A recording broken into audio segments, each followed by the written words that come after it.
انت عايز تشكك في قدرة الله؟ طب وانت مش انت عارف ان الله قادر؟ طب ما هو قادر ان هو يتجسد. اقف بقى معلش، افهم اولا معنى كلمة الله ايه. الله القديم بدون عدم، يعني مفيش قبله عدم.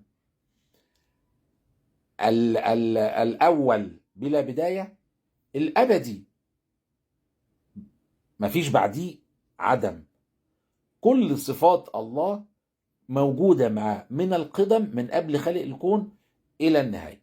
ما ينفعش صفة فيهم تتعطل.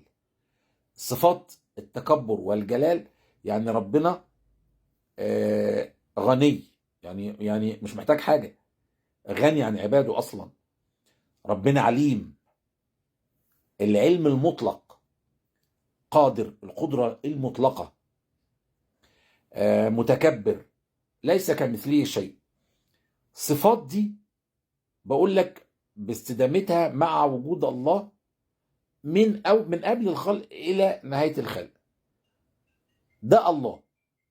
طيب، الله اللي انت شايفه ده قادر ان هو يتجسد؟ السؤال ده غلط.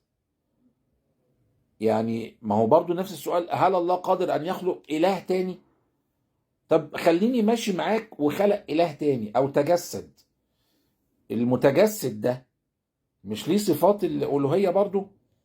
طيب المتجسد ده او الاله التاني ده في وقت من الاوقات ما كانش موجود قبل ما ربنا يخلقه، فكده صفة نقص، ما ينفعش. طيب المتجسد ده محتاج دعم من اللي خلقه؟ اه طبعا.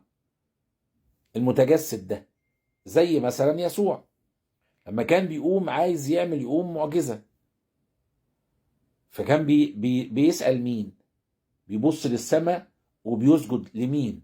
كان بيصلي لمين؟ كل دي صفات نقص. مفيش إله يصلي، مفيش إله يطلب من إله تاني، مفيش إله يطلب حاجة، يطلب عون.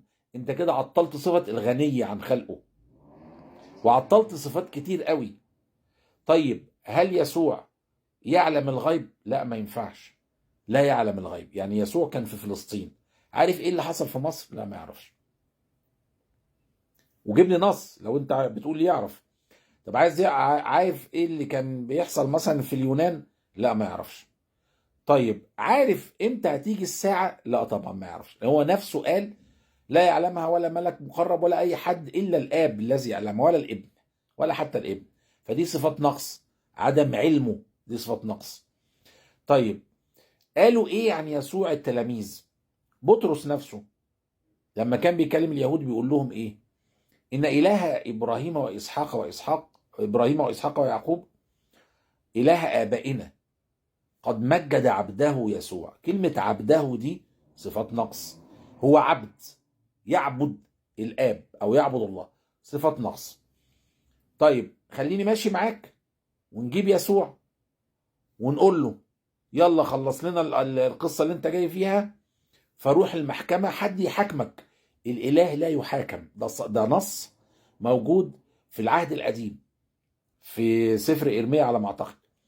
طيب بعد ما حكم، الكلام مش عاجب الناس اللي بيحاكموه، ضربوه بالقلم، صفات نقص، ما ينفعش. اتبصق عليه، صفات نقص. شال صليبه، أمر إنه يشيل صليبه مذلة ومهانة، صفات نقص. اتصلب واتمسمر، صفات نقص. اتشال ولحقوا يدفنوه عشان ما ينجسش الارض في الارض، صفات نقص. الله لا يموت، صفات نقص. طب معلش خليك معايا للاخر. يسوع قارنوا بينه وبين اي رسول. يسوع مسنود من الروح القدس، كل الدعم ليه من الاب، كل الدعم يعني من الله. طب ما هو الرسل التانية كده. هو انت فاكر ان موسى او محمد او ايليا او ما هو كلهم مدعومين من الاب، وكلهم محروسين من الروح القدس ومؤيدين من الروح القدس. هم بياخدوا تعليمهم منين؟ سواء يسوع المسيح عليه السلام، او موسى عليه السلام، او ايليا عليه السلام، او اليشع عليه السلام، او محمد صلى الله عليه وسلم، كلهم مستنيين الاذن من الله. بلغ الرساله، حاضر، سمعا وطاعه، يروح يبلغ الرساله. كل دي صفات ايه؟ نقص. بس دول اكمل البشر، في فرق، انما ما يصلوش لدرجة الالوهية. فتيجي تقارن ما بين معجزات المسيح، ما هو عملها كل المعجزات اللي جت للمسيح اتعملت في الانبياء التانية. احيا الموتى باذن الله، ايليا احيا الموتى باذن الله، موسى احيا الموتى باذن الله، إليشع احيا الموتى باذن الله، كان بيشفي باذن الله. ما هو ده كل دول كانوا بيشفوا. ايه اللي حصل؟ ايه المعجزة الباقية للمسيح الباقية حتى الآن موجودة دلوقتي معانا؟ مفيش. ايه المعجزة الباقية لمحمد صلى الله عليه وسلم؟ القرآن. تيجي بقى للقرآن الكريم، انت بتقول ان المسيح كلمة الله. امين، كلمة الله. يعني ايه كلمة الله اصلا؟ انت هتخش في فكرة هل كلام الله مخلوق؟ لا طبعا. كلام الله دي صفة لله، الله يتكلم، وصفة غير منفصلة عن الجسد بتاع الله. دي صفة، مش مخلوق وتكون وبقى حاجة تانية.